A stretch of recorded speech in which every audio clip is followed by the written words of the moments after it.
Et nous, on était en finition, le devant du pied. Ouais. Et après, c'était le contrôle. Voilà. Et après, toutes ces chaussures étaient mises par paquet de 10 paires avec une ficelle, accrochées sur des chariots qui descendaient au monte-charge et qui partaient en fabrication pour le montage. Au lycée, j'ai pris Occitan-Gascon en option. Je l'avais entendu parler à la maison, comme c'était le cas dans toutes les métairies du secteur. Enfin, moi, j'étais vraiment émerveillé d'entendre cette langue sans forcément tout comprendre.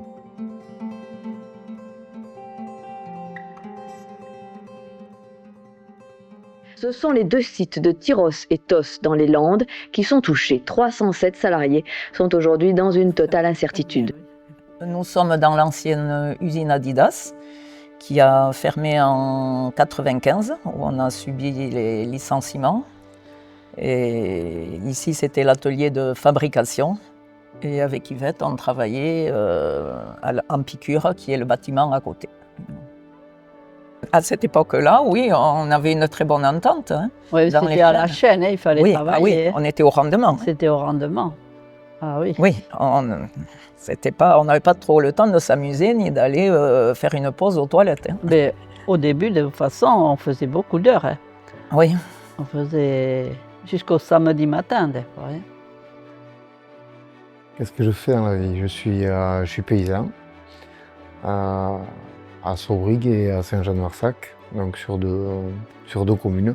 Et je fais plein de choses, pas toujours très classiques. Je produis du tournesol, du soja et un peu de colza pour faire de l'huile, donc de tournesol, que je vends dans les collèges et les lycées. À l'époque, c'était la principale production, le Stan Smith, qui est à la mode maintenant. Donc ça, c'était pas vieux jeu. Et on a fait du Nastase, On a fait la chaussure de foot. Oui, des chaussures de foot. Aussi. Et après, en tant que modèle Adidas, il y a eu quand même pas mal de modèles. Mais autrement, du temps d'Adidas au début, c'était une bonne ambiance. On a bien ri des fois. Non, c'était vraiment bien. Bien, ouais. Ouais. Des fois, en fin de semaine, quand on avait un peu d'avance d'une ou deux caisses pour faire notre journée, notre semaine, dans le dernier quart d'heure, on goûtait, on s'achetait des friandises, et tout en travaillant et en restant à notre poste de travail. Mais bon. Et puis même le vendredi, on a déjeuné tout le temps. Hein. Ah oui, le vendredi matin, on déjeunait. On déjeunait à notre poste de travail, tout en travaillant, on ne s'arrêtait pas. On se portait, enfin, on achetait les chocolatines. Oui, ou des fois on faisait faire du pain chez Graciette à la boulangerie, et on lui amenait le jambon et il nous faisait cuire le jambon dans le pain. Ouais. Tu te rappelles? Oui, je me rappelle, oui. Ça, c'était souvent pour les congés. Oui, pour les congés, on faisait ça. Mais on ne s'arrêtait pas de travailler. On avait notre sandwich là et on continuait à travailler. Voilà. Et voilà. Le métayage, c'est un mode de faire valoir. C'est-à-dire que le propriétaire met à disposition d'une famille, c'est pas d'un paysan, hein, ça met à disposition une métairie, à savoir un habitat, et quelques hectares de terre autour, ainsi qu'un petit cheptel, donc 4-5 vaches en moyenne. Charge au métayer de faire fructifier avec sa famille ce capital, en quelque sorte, donc, et de rendre à son maître, au mestre, la moitié, d'où le mot métayage, métayage ça veut dire moitié, la moitié des fruits de la production.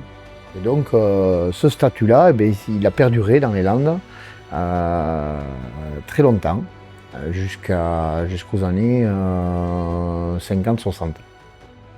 Donc pas si vieux que ça. Ouais. Et nous, avec Yvette, on travaillait à gauche, là. Et ici, il y avait un monte-charge. Ouais. Après, il y avait la chaîne. On nous envoyait du travail depuis le fond, dans des caisses. Il y avait 10 paires par caisse, oui. Oui, ça s'arrêtait. Oui. Mettons, quand on n'avait plus de travail, on levait un drapeau qu'il y avait. Et c'est elle qui nous envoyait le travail. La contremaîtresse de la chaîne lançait le travail. Voilà. Et en fait, il y avait une chaîne sur le milieu.